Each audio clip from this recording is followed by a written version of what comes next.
In this video, we are going to showcase a little trick on how to use the Canon 10 to 22 millimeter legendary wide-angle lens on the Sony E-mount, regardless of whether you are on the Metabones adapter, which is right here, if you want to see what that looks like, or if you're on the Sigma MC-11, which this is on right now.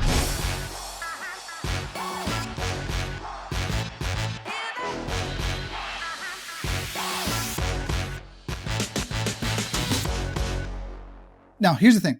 This thing, without a problem, you want to mount this thing on the Metabones.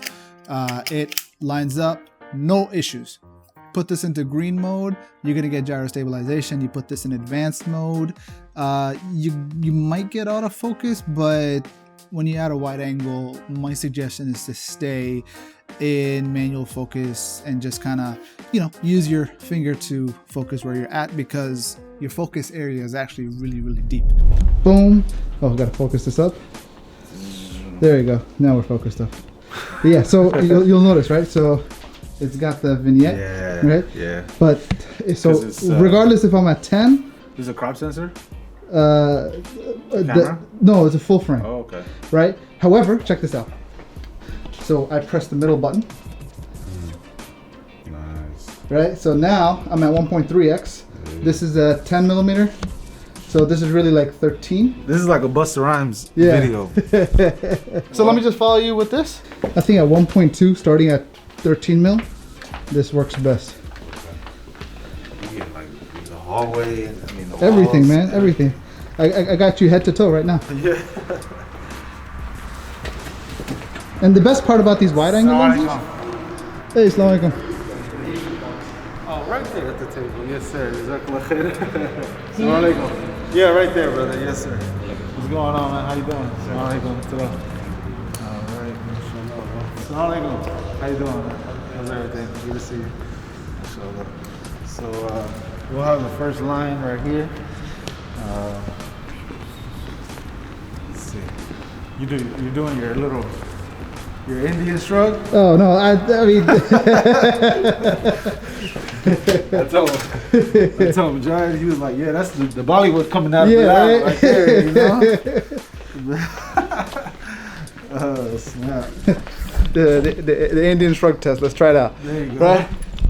See what that looks like. Oh my gosh. The thing is, the camera does it so well though, Yeah. No, it was nice, man. Smooth. Yeah. Smooth, man. That's cool. What if you want to use this on the MC-11 adapter? Well, there's a couple things that you got to do before I put it on. First thing you got to do is a little hack.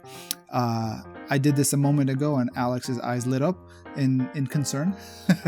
But essentially what you got to do is this, right? A lot of EFS lenses, they have this extra, you can zoom in if you just to kind of showcase, it kind of sticks out a little bit, right? In comparison to like other EF lenses, right? So these little rubber gasket.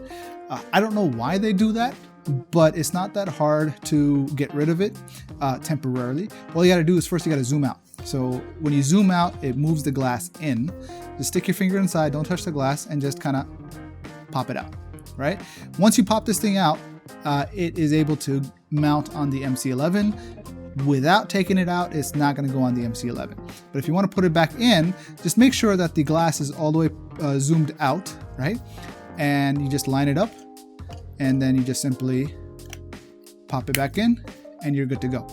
But let's go ahead and try this out on the MC-11 for now.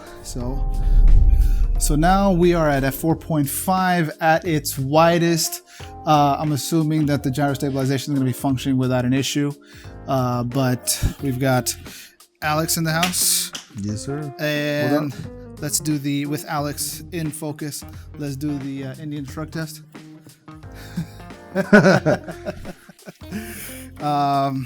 And I guess we'll find out whether or not this thing is working. It really comes down to, I guess it becomes a question of like whether or not you're dealing because not everybody's gonna have all the adapters, right? Yeah. If you have all the adapters, that's great.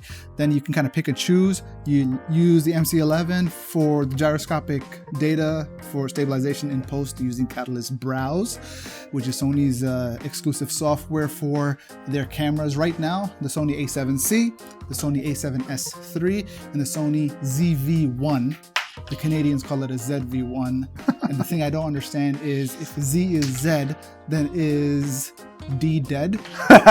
Like cringing the folks right now, Belal. My goodness. I'm just saying, man. Z, folks, get with the program. I'm sure the world's English speakers are all like, really? Yeah. But yeah, so those are the three cameras. Oh, and on the Cine line, you got the FX6 and the FX9. They have the gyroscopic data that can then be brought into Catalyst Browse and be stabilized. Keep in mind, there is some data degradation that takes place, but it's minor if you're only dealing with the stabilized footage afterwards. But if you're trying to mix and match between the stabilized and non-stabilized, you're gonna have to color grade and adjust both of them separately.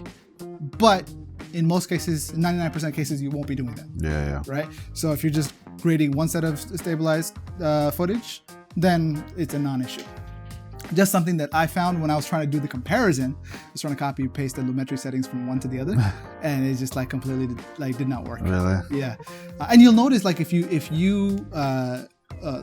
look closer into the color gradients, like in my office nook, I have like the LEDs and stuff, and where the LED fades away, like in the stabilized footage, you can see blockiness.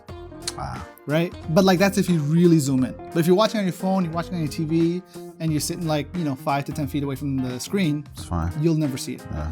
Right? So that's why I'm saying it's a non-issue. Yeah, I mean, you got the MC-11, you've got the Metabones.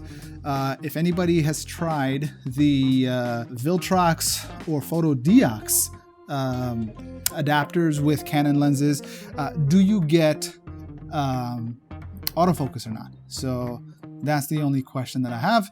Let me know in the comments below. I'll see you soon.